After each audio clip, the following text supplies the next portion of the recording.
अब इसके बाद नेक्स्ट हम लोग देखेंगे हॉरिजेंटल स्प्रिंग ब्लॉक सिस्टम के बाद दूसरा नंबर है आपका वर्टिकल स्प्रिंग ब्लॉक सिस्टम का। ठीक है, केस 2 अगर हम बात करें, ये हॉरिजेंटल स्प्रिंग ब्लॉक सिस्टम था, दूसरा आपका है vertical spring block system. Vertical spring block system, ठीक है। वर्टिकल स्प्रिंग ब्लॉक सिस्टम कैसा दिखेगा आपको अगर हम बात करें तो यहाँ पे एक स्प्रिंग से इस तरीके से हमने एक ब्लॉक यहाँ पे हैंग कर रखा है, देखिए लाइक दिस। ये एक मास m है और ये इसका स्प्रिंग कांस्टेंट है k। देखो वैसे तो इसका मोशन कैसा होगा डिटेल में हम लोग चैप्टर नंबर 13 और 14 में पढ़ेंगे, SHM सिंपल हार्मोनिक मोशन में। लेकिन यहाँ पर केवल मैं इस चीज़ में इंटरेस्टेड हूँ कि इस केस में इक्विलिब्रियम पोजीशन और नेचुरल पोजीशंस क्या होंगी। जैसे हॉरिजेंटल ब्लॉक सिस्टम में हमने देखा था कि अगर हम कोई भी फोर्स अप्लाई ना करें स्प्रिंग ब्लॉक सिस्टम पर तो हॉरिजेंटल जो नेचुरल पोजीशन थी और जो इक्विलिब्रियम पोजीशन थी वो सेम थी। लेकिन अगर मैं इस केस में बात करूं तो अभी आपकी स्प्रिंग एकदम रिलैक्स है। अगर मैं आपसे कहूं आपकी स्प्रिंग क्या है, आपकी एकदम रिलैक्स्ड, ठीक है। तो जब स्प्रिंग बिल्कुल रिलैक्स हो, उस पर कोई फोर्स अप्लाई ना हो रहा हो, ठीक है, एकदम रिलैक्स्ड स्टेट में है, तो उस समय इसकी जो लेंथ होती है उसको हम क्या बोलते हैं, नेचुरल लेंथ L, ठीक है। यानी कि ये जो पोजीशन है ब्लॉक की अभी इस समय, इसको हम क्या बोलेंगे, नेचुरल पोजीशन। इस वॉल से, इस वर्टिकल वॉल से इसकी जो पोजीशन है अभी, that is called natural position. Natural position, ठीक है। मान लीजिए ये ब्लॉक अभी एक टेबल पे रखा हुआ है, ऐसे एक टेबल पे रखा हुआ है लाइक दिस, ठीक। और नीचे आपका यहाँ पे ग्राउंड है, टेबल पे इस तरीके से रखा हुआ है, टेबल काफ़ी बड़ी है, ऐसे अर्थ पे इस तरीके से रखा हुआ है। तो यहाँ पर अगर हम बात करें अभी तो ये ब्लॉक एकदम रिलैक्स्ड स्टेट में है, स्प्रिंग भी रिलैक्स्ड स्टेट में है, इसीलिए ये नेचुरल पोजीशन है, ये L है, ठीक है। अभी अगर हम कहें कि इक्विलिब्रियम पोजीशन क्या होगी इस पर्टिकुलर मोमेंट में, जब टेबल रखी हुई है नीचे, तो इसका mg नीचे एक्ट कर रहा होगा और इस टेबल की वजह से एक फोर्स आपका कहाँ लग रहा होगा, ऊपर की तरफ। और ये जो नॉर्मल रिएक्शन है और ये mg है, ये एक दूसरे को क्या कर रहे होंगे, बैलेंस। और इस समय हम कह सकते हैं कि इस पर नेट फोर्स आपका क्या है, 0, क्योंकि ये रिलैक्स्ड स्टेट में रखा है। यहाँ पर n और mg इसको बैलेंस कर रहे हैं, ठीक है। सिंस नेचुरल पोजीशन में है तो स्प्रिंग फोर्स कुछ होगा नहीं। तो अभी ये ब्लॉक अपनी इक्विलिब्रियम पोजीशन में है। Natural position, equilibrium position at present दोनों क्या हैं आपके, सेम, ठीक है, पोजीशन पे। लेकिन अगर मैं इसमें से टेबल को हटा दूँ यहाँ पे, if I remove the table, तो क्या होगा बताइए। If I remove the table, normal reaction will disappear, क्योंकि अब नॉर्मल रिएक्शन लगाने वाली टेबल है ही नहीं। तो अब अगर मैं इस ब्लॉक की बात करूँ तो इस पर इफेक्टिवली mg फोर्स कहाँ लग रहा है, नीचे की तरफ, ठीक है। और इस mg की वजह से अब ये ब्लॉक कहाँ जाएगा, अपने वेट की वजह से नीचे।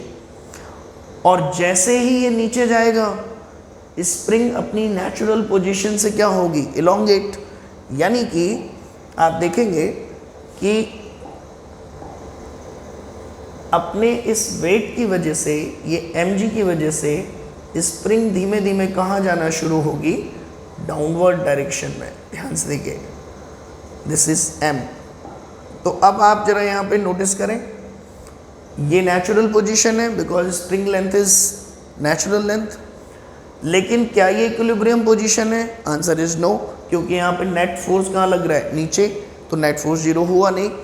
इस फोर्स mg की वजह से ये अपनी नेचुरल पोजीशन से थोड़ा नीचे आई। मान लो ये कितना नीचे आ चुकी है अभी, x। तो स्प्रिंग में इलोंगेशन हो गया। स्प्रिंग में इलोंगेशन हुआ तो स्प्रिंग का काम क्या है, स्प्रिंग फोर्स लगाना। और स्प्रिंग फोर्स कहाँ लगता है आपका, toward the toward the natural position, ठीक है।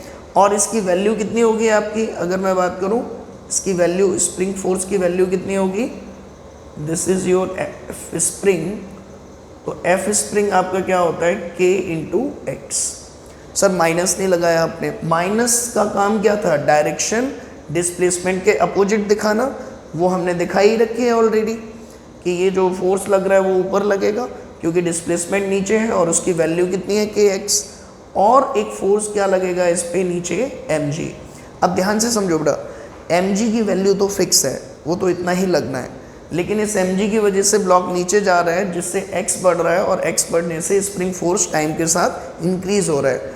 तो अगेन एक ऐसी सिचुएशन आएगी, एक्स बढ़ते बढ़ते इतना ज़्यादा हो जाएगा कि एक पर्टिकुलर टाइम के बाद के एक्स जो ऊपर लग रहा है वो किसके इक्वल हो जाएगा, आपका एम जी के, ठीक है। और जैसे ही ये के एक्स एम जी के इक्वल हुआ, यानी कि at X is equal to M G by K पर, we can say net force block पर क्या हो जाएगा, जीरो।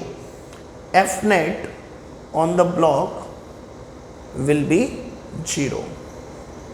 तो हम कह सकते हैं इस केस में कि इस पर्टिकुलर पोजीशन पर, लेट अस सपोज ये सिचुएशन आपकी वैलिड है, तो वी कैन से कि वर्टिकल स्प्रिंग ब्लॉक सिस्टम में आपका नेचुरल पोजीशन अलग होता है, इक्विलिब्रियम पोजीशन या मीन पोजीशन ब्लॉक की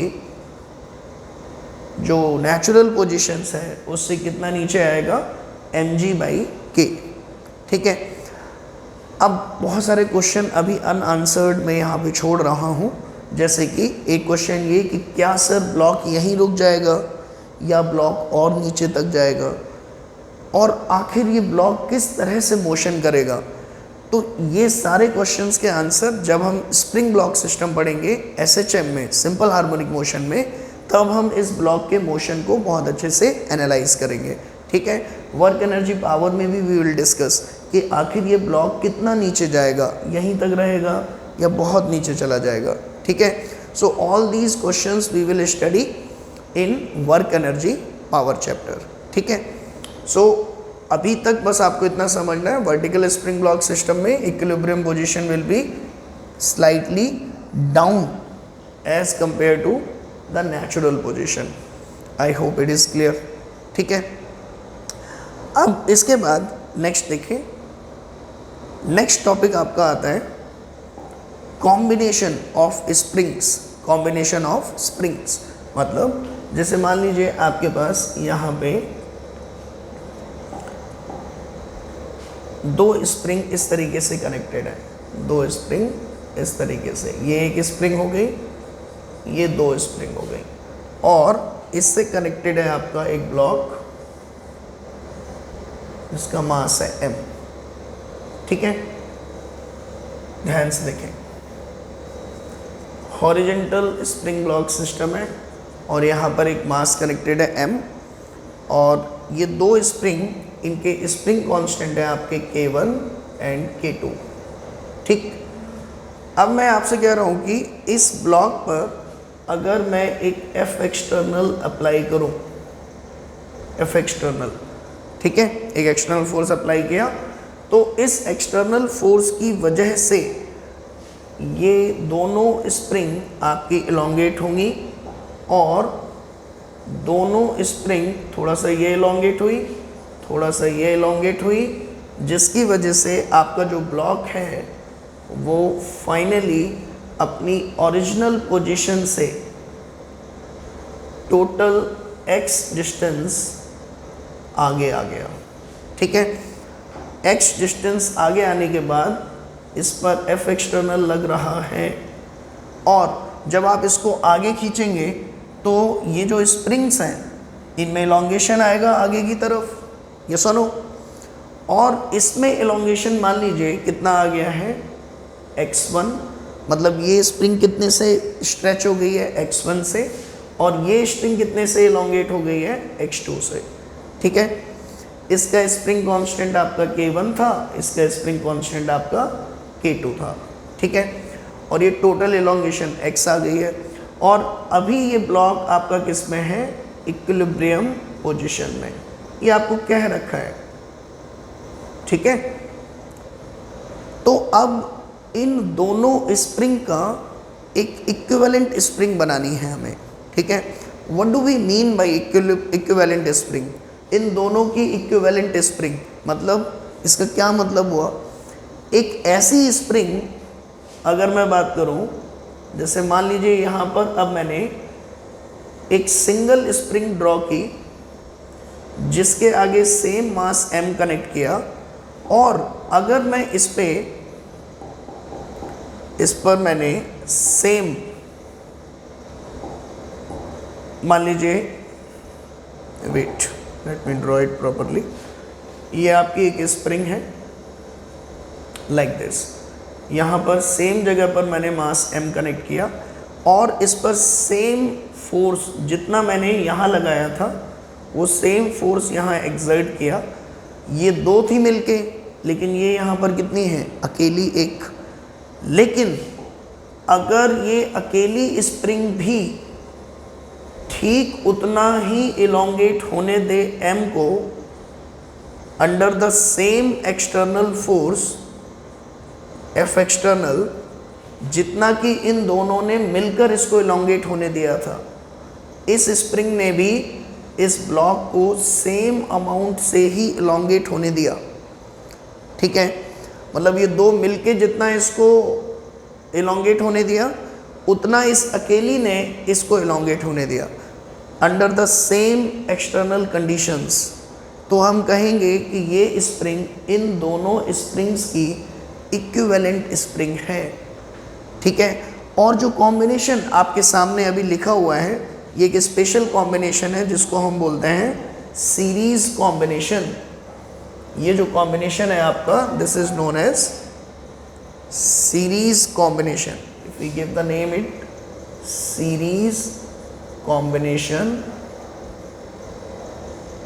of spring, series combination of spring, ठीक है। सीरीज कॉम्बिनेशन में कुछ चीज़ें आपको ध्यान रखनी है। पहला कि दोनों स्प्रिंग जो कनेक्टेड होंगी सीरीज में, उन दोनों में एलोंगेशन अलग अलग होगा, ठीक है। सर हमेशा अलग अलग एलोंगेशन होगा, वो डिपेंड करता है कि उनके स्प्रिंग कांस्टेंट्स कैसे हैं। अगर स्प्रिंग कांस्टेंट सेम होते तो इन दोनों में एलोंगेशन भी क्या होता, सेम होता। लेकिन अगर स्प्रिंग कांस्टेंट अलग अलग हैं तो दोनों स्प्रिंग जो सीरीज में कनेक्टेड हैं उनमें एलोंगेशन भी अलग अलग होगा। सो पहला पॉइंट तो हम क्या कह सकते हैं, पहला पॉइंट जो आपको ध्यान रखना है इसमें, that is if K1 is not equal to K2 then X1 will not be equal to X2। ये पहला पॉइंट आपको ध्यान रखना है। दूसरा आपको जो ध्यान रखना है, ध्यान से देखिए, इसमें एक अजम्पशन और लेके चलते हैं whenever we study combination of the springs. पहला अजम्पशन ये है कि जो एक अजम्पशन आपको चलना है लेके, that is springs are massless. Springs are massless मतलब जो स्प्रिंग है वो इस ब्लॉक M के कंपैरिजन में तो बहुत हल्के हैं, उनका खुद का कोई मास नहीं है, ठीक है। सो अगर मास होगा फिर क्या होगा सर, तो वो वी विल डिस्कस लेटर। लेकिन पहले अभी हम जो रिजल्ट अभी डिस्कस कर रहे हैं इस स्लाइड में, वो केवल मासलेस स्प्रिंग के लिए ही वैलिड है, ठीक है। अच्छा, सो यहाँ पे दूसरा जो पॉइंट आपको समझना है कि ये जो स्प्रिंग इक्विवेलेंट स्प्रिंग बनी, इसका इक्विवेलेंट स्प्रिंग कांस्टेंट कितना होगा, व्हाट इज के इक्विवेलेंट, ये हमें एक्चुअल में डिराइव करना है कि दो स्प्रिंग की जगह एक स्प्रिंग बना पाएँ और उसका के equivalent in terms of K1 K2 लिख पाएँ, ठीक है। तो इसको लिखने के लिए आपको थोड़ा सा इसे समझना पड़ेगा, ध्यान से देखिए। सबसे पहले हम क्या करेंगे, इस मास m का FPD ड्रॉ करेंगे, इस मास m का FPD। देखिए इस सेकेंड पॉइंट हम बाद में डिस्कस करेंगे। तो अगर मैं इस मास m का FPD ड्रॉ करूं, ध्यान से देखिए, तो इस पे राइट में कौन सा फोर्स एक्ट कर रहा है, ध्यान से देखिए, राइट डायरेक्शन में इट इज F एक्सटर्नल। अब अगर मैं लेफ्ट की बात करूं तो इस ब्लॉक से डायरेक्टली कौन कनेक्टेड है, ये स्प्रिंग। तो इस ब्लॉक M पर लेफ्ट में कौन फोर्स लगाएगा, ये वाली स्प्रिंग। सर ये भी तो लगाएगी, वो फोर्स लगाएगी इस पर, लेकिन ब्लॉक पर फोर्स कौन लगाएगा, जो ब्लॉक से कनेक्टेड है। ब्लॉक से कनेक्टेड कौन है, स्प्रिंग 2। तो इस पर लेफ्ट में फोर्स लगाने की पूरी रिस्पॉन्सिबिलिटी इस स्प्रिंग की है।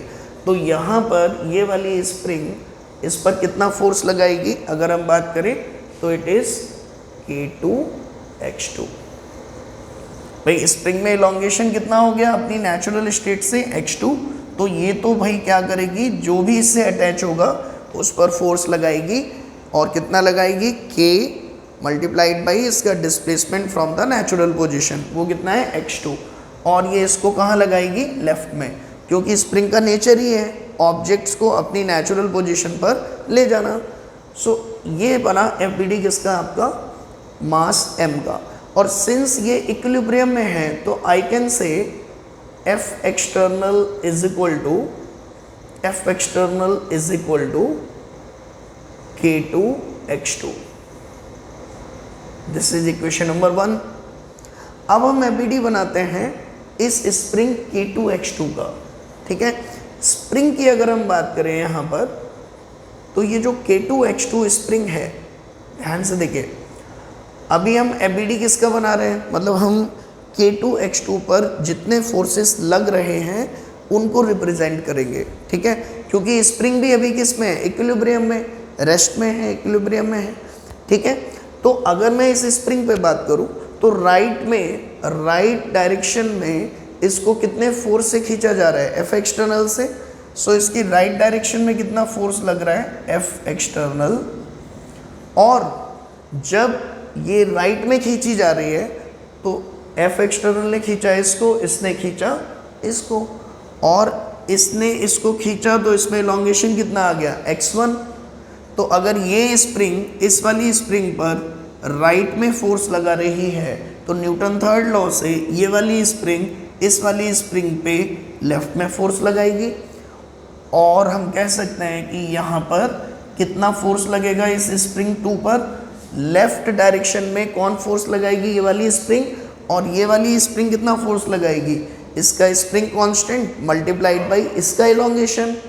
सो we can say this will be K1X1, ठीक है।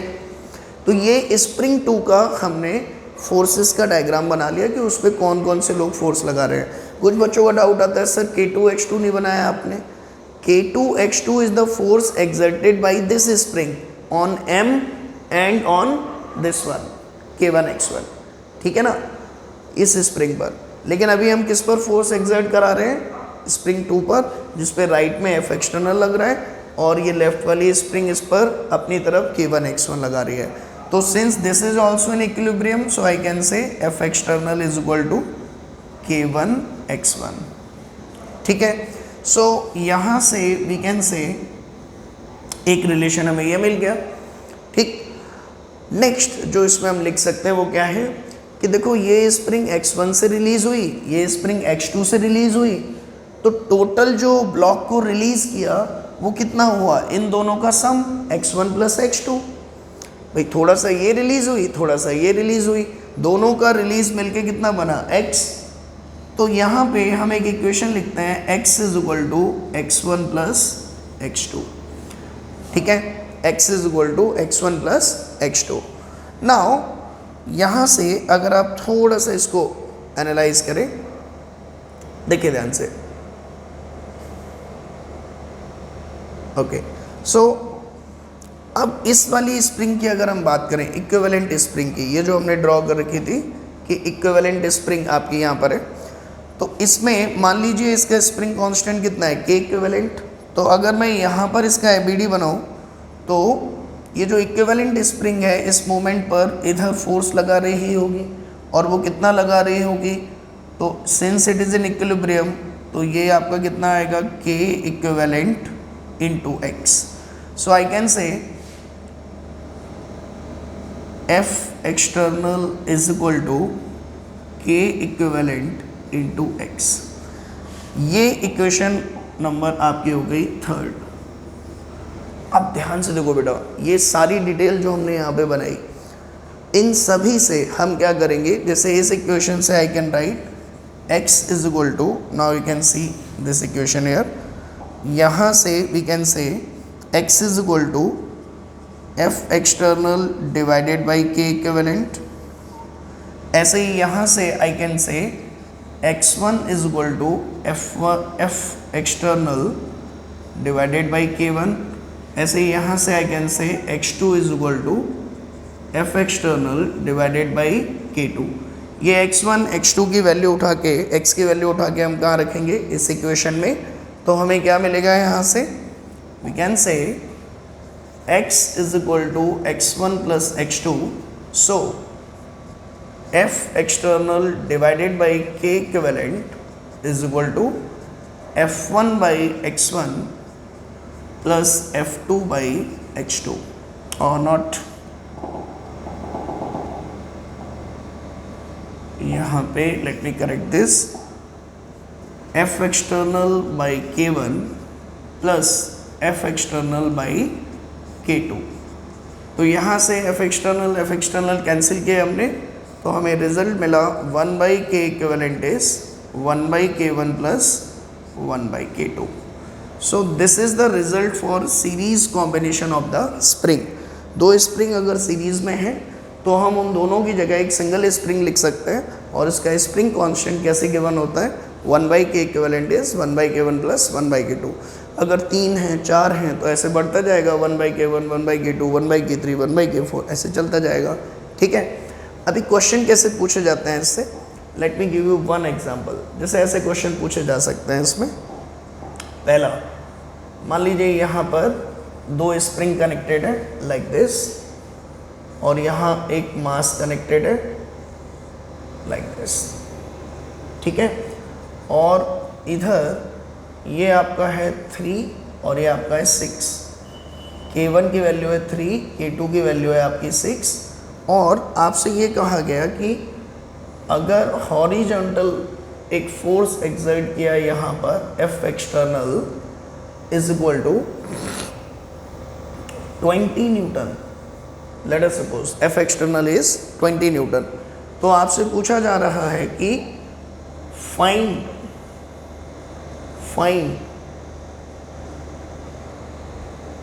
The total displacement of block M। ठीक है, ये ब्लॉक कितना डिस्प्लेस होगा। व्हेन आई से टोटल डिस्प्लेसमेंट, तो वी कैन से, या इसको थोड़ा सा क्वेश्चन को हम मॉडिफाई करेंगे, अदरवाइज इसका मीनिंग चेंज हो जाएगा। फाइंड द इक्विलिब्रियम पोजीशन, ऐसे कह सकते हैं, equilibrium position of block M। ठीक है, ये इनिशियल पोजीशन है, दिस इज इनिशियल पोजीशन। ठीक है, इनिशियल पोजीशन से या नेचुरल पोजीशन के कंपैरिजन में ब्लॉक M की इक्विलिब्रियम पोजीशन क्या होगी। ठीक है, दूसरा आपसे ये भी पूछा जा सकता है, find the elongation in spring 1 and 2। 1 and 2 में इंडिविजुअली कितना कितना इलोंगेशन आया। तो इस तरह के क्वेश्चन जब आपके सामने आए, तो पहला पार्ट अगर आपको सॉल्व करना है तो पहला पार्ट तो बहुत इजी है। अगर आप इस इक्विवेलेंट फार्मूले का यूज़ करना चाहते हैं तो आप इन दोनों स्प्रिंग की जगह एक सिंगल स्प्रिंग बनाइए लाइक दिस, और इस पर फोर्स लग रहा है 20 न्यूटन, और इसके इक्विवेलेंट की वैल्यू अगर आपको निकालनी है तो डायरेक्टली इसको सॉल्व करेंगे तो आपको मिलेगा k1 k2 by k1 plus k2। तो ये वैल्यूज़ रखेंगे तो 3 इंटू 6 3 प्लस 6, तो ये बनेगा 18 बाई 9 विच इज़ 2। तो k इक्विवेलेंट आपका 2 आ गया। तो अब आपको अगर ये पता करना है कि इक्विलिब्रियम पोजीशन में ये ब्लॉक अल्टीमेटली कितना डिस्प्लेस होगा, तो मान लीजिए यहाँ पहुँच गया आपका इधर, तो आपको ये यहाँ से कितना डिस्प्लेसमेंट हुआ, तो ये x आप कहेंगे कि इस पर्टिकुलर मोमेंट पे यहाँ फोर्स 20 है, इधर फोर्स आपका लगेगा K इक्विवेलेंट इंटू एक्स। तो K इक्विवेलेंट आपका कितना है, it is 2 into x divided by 20। So x is equal to कितना आया, 10 मीटर। ठीक है, एक्स 10 मीटर आ गया। तो ये तो पहले पार्ट का आंसर हुआ। अभी वो आपसे ये भी पूछ रहा है इस क्वेश्चन में, अगर आप देखेंगे कि इन इंडिविजुअल स्प्रिंग्स में कितना कितना इलोंगेशन आया। तो जब भी इस तरह की चीज़ पूछी जाए तो याद करिए, पिछली स्लाइड में मैंने आपसे कहा था यहाँ पे कि जब भी दोनों स्प्रिंग सीरीज़ में होंगी, देखिए ध्यान से, दोनों स्प्रिंग जब भी सीरीज़ में होंगी तो इनमें जो इंडिविजुअल फोर्स जनरेट होता है दैट इज़ K1 x1 वो F एक्सटर्नल के इक्वल होता है, K2 x2 वो F एक्सटर्नल के इक्वल होता है। तो इस रिज़ल्ट को अगर हम यहाँ पे यूज़ कर लें, इस रिज़ल्ट को, तो वी कैन से इस पर्टिकुलर सिचुएशन में यहाँ पर जब दो स्प्रिंग आपको इस तरीके से दे रखे हैं, I can say F external, देखिए F external is equal to K1 x1 is equal to K2 x2। तो F एक्सटर्नल कितना है 20, K1 कितना है 3 x1 and that is equal to 6 x2। तो यहाँ से x1 कितना आ जाएगा आपका 20/3 एंड x2 कितना आ जाएगा आपका 20/6। और सरप्राइजिंगली अगर आप देखेंगे तीसरी इक्वेशन भी ये सेटिस्फाई करेगा। तीसरी इक्वेशन क्या थी, दोनों के एलोंगेशन का सम टोटल एलोंगेशन के इक्वल आना चाहिए। तो आप इनको ऐड कर भी देख सकते हैं, 20/3 प्लस 20/6, इसको जब ऐड करेंगे तो आप देखेंगे कितना बनेगा आपका, ये आपका बन जाएगा 6/40 प्लस 20 दैट इज़ 10। और यहाँ पर भी हमने x कितना निकाला था, आप देख सकते हैं x की वैल्यू भी कितनी आई थी आपकी 10। ठीक है, सो सीरीज कॉम्बिनेशन में अगर दो स्प्रिंग दिए हैं तो टोटल एलोंगेशन ब्लॉक का कितना होगा और इन स्प्रिंग्स में इंडिविजुअली कितना कितना एलोंगेशन आएगा इक्विलिब्रियम पोजीशन पर, तो वो आप इस तरीके से कैलकुलेट कर सकते हैं। ठीक है, now will take the second case which is parallel combination. ठीक है, देखिए पैरेलल कॉम्बिनेशन कैसा होता है आपका, ध्यान से देखिए, parallel combination, parallel combination, parallel combination में मान लीजिए ये आपकी एक बॉल है और इस पे यहाँ पर और यहाँ पर दो स्प्रिंग आपकी इस तरीके से कनेक्टेड है और ये आपका मास m है और ये अर्थ है, अर्थ या हॉरिजॉन्टल सरफेस जिस पे ये दोनों ब्लॉक रखे हुए हैं। ठीक है, अभी ये आपका K1 है और ये आपका K2 है और यहाँ फोर्स लग रहा है मान लीजिए F एक्सटर्नल। ठीक है, शुरुआत में ये रिलैक्स्ड स्टेट में, ये किस में है अभी, रिलैक्स्ड स्टेट में है। ठीक है, शुरुआत में इनिशियली। ठीक, तो दोनों स्प्रिंग अगर इनिशियली रिलैक्स्ड हैं तो स्प्रिंग फोर्स कुछ होगा नहीं, तो इस एक्सटर्नल फोर्स की वजह से ये आगे चलेगा। और ध्यान से देखिए ये दोनों यहाँ पर अटैच्ड हैं, ये दोनों यहाँ पर क्या है, अटैच्ड। ठीक है, तो अब जब आप इस ब्लॉक को आगे खींचेंगे तो इन दोनों पॉइंट्स को हमेशा साथ में ही चलना पड़ेगा, ये मजबूरी है अभी इसकी, क्योंकि ऐसा नहीं होगा कि ये आगे बढ़ जाए ये पीछे ही रह जाए तो ब्लॉक पलटने लगेगा, लेकिन ब्लॉक पलट नहीं रहा है, वो पकड़ के इसको ऐसे खींच रहा है। तो इस केस में अगर आप देखेंगे एक चीज़ जो आपको समझ में आएगी क्लियरली कि जो भी इलोंगेशन ब्लॉक्स स्प्रिंग्स में आएगा वो दोनों में आपका क्या आएगा, सेम इलोंगेशन। ठीक है, मान लीजिए इसको खींचते खींचते ये इसकी इक्विलिब्रियम पोजीशन आ गई। ठीक है, क्यों, क्योंकि यहाँ F एक्सटर्नल लग रहा है और खींचने की वजह से ये स्प्रिंग इलोंगेट्स हो रही हैं, तो ये स्प्रिंग भी बैकवर्ड डायरेक्शन में अपना अपना force लगाएंगी F1 and F2। Sir आप तो कह रहे थे सेम इलोंगेशन आएगी, इलोंगेशन तो सेम है। अगर मैं बात करूं दोनों सेम अमाउंट से ही इलोंगेट हुई हैं, दैट इज x, लेकिन दोनों के स्प्रिंग कांस्टेंट अलग अलग हैं, इसीलिए F1 की वैल्यू कितनी आएगी K1x और F2 की वैल्यू कितनी आएगी K2x। ठीक है, तो दोनों स्प्रिंग्स में फोर्स अलग अलग हो सकते हैं, लेकिन इलोंगेशन क्या होगी सेम। सीरीज में याद करिए क्या होता था, दोनों स्प्रिंग में फोर्स सेम होते थे लेकिन इलोंगेशन क्या होती थी अलग अलग।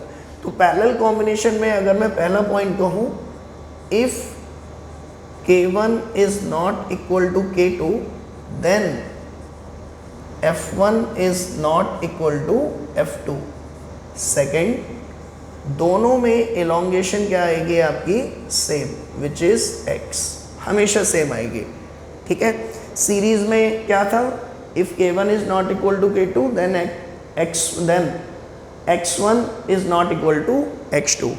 वहाँ पे इलोंगेशन अलग अलग होते थे, यहाँ पर फोर्स अलग अलग होंगे। ठीक है, उसमें फोर्स क्या होता था F1 equal to F2 equal to F external, which is K1 X1 is equal to K2 X2 is equal to F external. ठीक है, अभी इसकी इक्विवेलेंट स्प्रिंग किसको बोलेंगे, अगर हम बात करें इक्विवेलेंट स्प्रिंग, तो इक्विवेलेंट स्प्रिंग की अगर हम बात करें तो ध्यान से देखिए, इक्विवेलेंट स्प्रिंग वो स्प्रिंग होगी जिस पर अगर हम ब्लॉक कनेक्ट करें और सेम फोर्स अप्लाई करें F एक्सटर्नल, तो वो भी इसको सेम अमाउंट से क्या होने दे डिस्प्लेस। जितना ये दोनों मिलके डिस्प्लेस होने दे रही थी उतना ही वो अकेले इसको डिस्प्लेस होने दे, दैट इज़ x।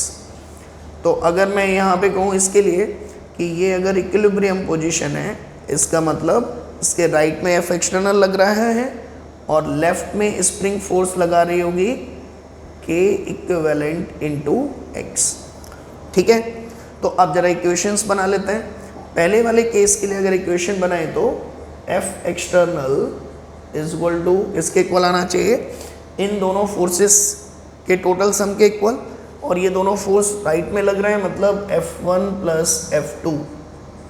ठीक है, नाउ F एक्सटर्नल को यहाँ से अगर हम बात करें क्या लिख सकते हैं, F external is equal to K equivalent into x, ऐसा लिख सकते हैं।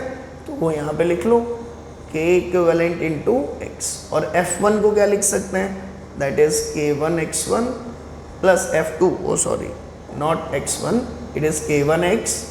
F2 को क्या लिख सकते हैं K2x। तो यहाँ से x कॉमन निकल के गया तो K इक्विवेलेंट कितना आ गया K1x plus not K1 plus K2। सो ये पैरेलल कॉम्बिनेशन का K इक्विवेलेंट का रिजल्ट है, that is K1 plus K2। ठीक है, और इंडिविजुअल दोनों स्प्रिंग्स में कितना कितना फोर्स आएगा अगर हम वो बात करें, तो पहले आप यहाँ से x निकाल लीजिए और फिर F1, अगर मुझे F1 निकालना है तो आई can right K1x and F2 निकालना है तो आई can right K2x।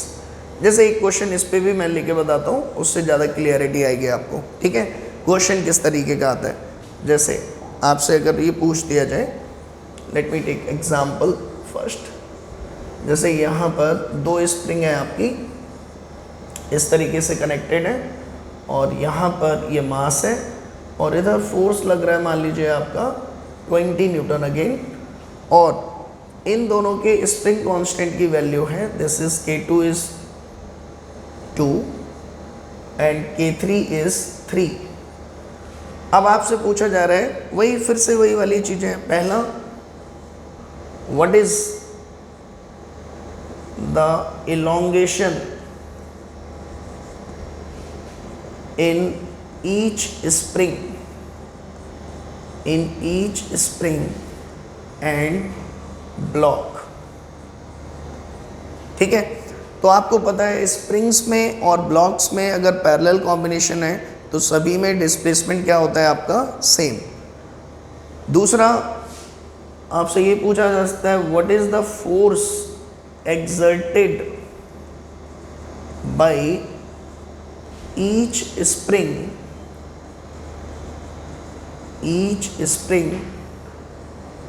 on block M। Her spring block पर कितना फोर्स लगा रही है।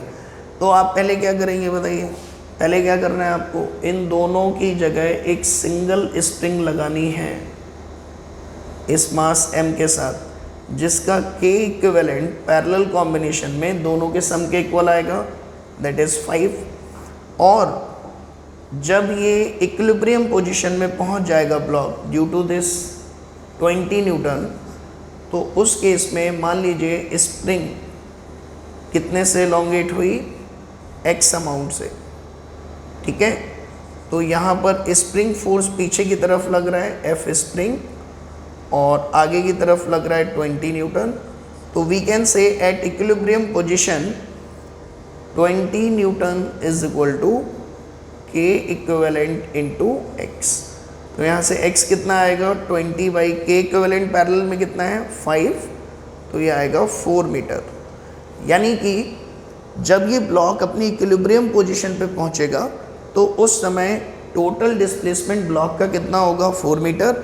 और इवन इन इंडिविजुअल स्प्रिंग्स में भी एलोंगेशन आपका कितना आएगा, 4 मीटर। यानी कि स्प्रिंग एक्चुअल में अगर आप देखोगे तो ये अपनी अपनी नेचुरल पोजीशन से कितना कितना एलोंगेट हो चुकी होंगी, 4 मीटर। Is that clear? तो इंडिविजुअली ये स्प्रिंग इस ब्लॉक पर कितना फोर्स लगा रही होंगी दोनों, तो F1 is K1 into x which is 3 into 4 which is 12, and F2 is K2 into x. K2 कितना है आपका, 2 into x which is 4, that is 8। तो आप यहाँ मैच भी कर सकते हैं। देखो F1 और F2 का सम आपका किसके इक्वल आना चाहिए, F एक्सटर्नल के। तो F1 आपका 12 है और 8 है, ये किसके इक्वल आ गया आपका 20 के, ठीक है। तो इस तरीके से आप क्या कर सकते हैं, सीरीज़ और पैरेलल कॉम्बिनेशन में अगर आपकी दो स्प्रिंग हैं तो उनके इक्विवेलेंट को निकाल के आप ये आराम से पता कर सकते हैं कि ब्लॉक कितना आगे जाएगा और इंडिविजुअल स्प्रिंग्स में कितना एलोंगेशन है, कितना कंप्रेशन है, ठीक है। सो अभी तक हमने बहुत बेसिक कॉम्बिनेशंस देखे सीरीज़ में और पैरेलल में, ठीक है। जैसे एक क्वेश्चन मैं और थोड़ा सा कॉम्प्लेक्स अगर बनाना चाहूँ तो ऐसे आपको दे सकता हूँ कि मान लो यहाँ पे एक ये स्प्रिंग है और फिर ये यहाँ पर इस तरीके से कनेक्टेड है, दो स्प्रिंग लाइक दिस, और फिर एक ब्लॉक कनेक्टेड है, ठीक है।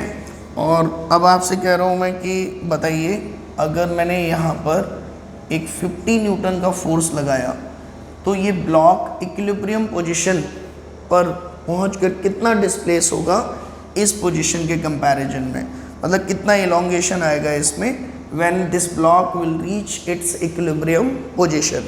और आपको वैल्यूज़ दे रखी हैं, K1 is 2 and K2 is 3, we can say, let me change it, this is K1 is 3, K2 is 3 and K3 is 3। ये सभी स्प्रिंग कांस्टेंट आपको दे रखे हैं, इतने इतने हैं, आपको बताना है कि बताओ कितना डिस्प्लेस होगा ये ब्लॉक। तो आप क्या करेंगे, सबसे पहले आपको दिख रहा है इसमें कि ये दोनों आपस में किस में हैं, पैरेलल में, these two are in parallel। तो इनका कॉम्बिनेशन जब आप रिप्लेस करेंगे तो ये तो आ गई 3 वाली और इन दोनों का इक्विवेलेंट आएगा 3 + 3 कितना आएगा 6, ठीक है। तो ये आपका 6 आ गया। अब ये दोनों आपको किस में दिख रहे हैं, सीरीज़ में, तो इन दोनों को भी रिप्लेस करके आप एक सिंगल स्प्रिंग यहाँ मार्क करेंगे जिसका स्प्रिंग कांस्टेंट आपका कितना आ गया 3 और 6 का इक्विवेलेंट सीरीज़ में निकालेंगे तो K इक्विवेलेंट इज, ये फॉर्मूला याद रखिए, K1 K2 upon K1 + K2। सो इसको सॉल्व करेंगे तो इट विल कम आउट 2, तो ये आपका 2 आ गया। अब इस पर आपका फोर्स कितना लग रहा है, 50 न्यूटन, ठीक है। तो ये जब एलोंगेट होगी आपकी, तो ये एलोंगेट होकर अपनी पोजीशन से, लेट अस सपोज थोड़ा सा एलोंगेट हो गया ब्लॉक, और इस पे इधर लग रहा है 50 न्यूटन, और इधर स्प्रिंग कितना फोर्स लगाएगी, एफ स्प्रिंग, दैट इज इसका के इक्विवेलेंट मल्टीप्लाइड बाई एक्स। मान लो ये एक्स अमाउंट से इलोंगेट हो गया, तो अब एफ स्प्रिंग कितना है, ये आपका इक्विलिब्रियम पोजीशन पे किसके इक्वल आना चाहिए, that should be equal to the applied external force, और वो कितना है आपका 50, के इक्विवेलेंट कितना है 2, एक्स इज इक्वल टू 50, तो x कितना आ गया आपका 25 मीटर। यानी कि अल्टीमेटली ये ब्लॉक आपका राइट डायरेक्शन में कितना जाएगा, 25 मीटर।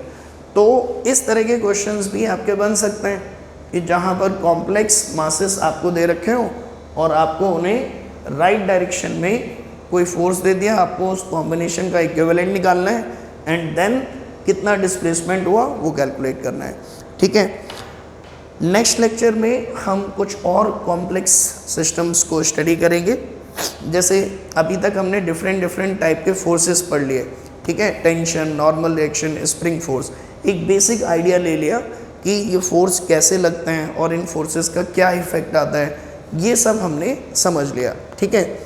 अब नेक्स्ट लेक्चर में हम जो न्यूटन्स के लॉ हैं, first law, second law, third law, अब इन लॉज के क्या एप्लीकेशंस हैं, ठीक है, उनको हम स्टडी करेंगे। जैसे न्यूटन सेकेंड लॉ का application day to day life में कैसे होता है वो हम देखेंगे, जिसमें ये सारे फोर्स अब आएंगे, ठीक है। जैसे टेंशन फोर्स आएगा, नॉर्मल रिएक्शन आएगा, वेट आएगा, स्प्रिंग फोर्स भी कहीं कहीं आएगा, ठीक है। तो उनमें हम और डिटेल में देखेंगे और इन कॉम्बिनेशंस के भी और कॉम्प्लेक्स फॉर्म हम देखेंगे। जैसे अभी तो सिंपल है ना, लेकिन कई बार स्प्रिंग ऐसे भी कनेक्ट हो सकती हैं कि आपको समझ में ही नहीं आए कि सीरीज़ होगा, पैरेलल होगा, क्या होगा, ठीक है। सो अब हम जब एप्लीकेशन देखेंगे 1 by 1, तो उसमें इन फोर्सेस के और एडवांस लेवल पे जो क्वेश्चन बन सकते हैं वो डिस्कस करेंगे, ठीक है। तो चलिए मिलते हैं अगले लेक्चर में न्यूटन्स लॉज ऑफ मोशन के सेकेंड लॉ के एप्लीकेशन में, ठीक है। Thank you.